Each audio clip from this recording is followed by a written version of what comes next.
Hi, mamahalang titapay kayo na tinatanong ni Katkat. Ang tanong niya ay, Ma'am, ay ka naranasan mo na ba na mahimod yung iyong butas sa likuran? At ano yung pakaramdam? Kasi kaming dalawa ng aking kapareha ay ginagawa ko yan. At dumidila din na ba ako doon sa butas sa likuran? Alam niyo na kung anong butas yun ha? So, yan ang ating pag-uusapan for today's video. Interesado ka bang malaman kung ano ang kasagot? Please keep on watching para bago yan. Kung bago ka pa lang sa akin channel, please consider to like this video and subscribe my channel.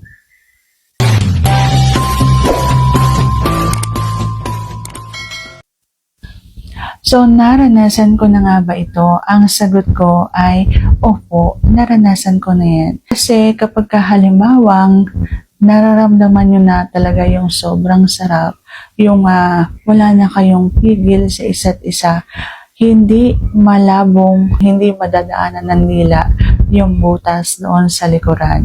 Lalo na kung bigay na bigay. Kaya oo, naranasan ko na yan at mainit po yan. Masarap sa pakaramdam. At opo, dumidila din po ako sa banda dyan.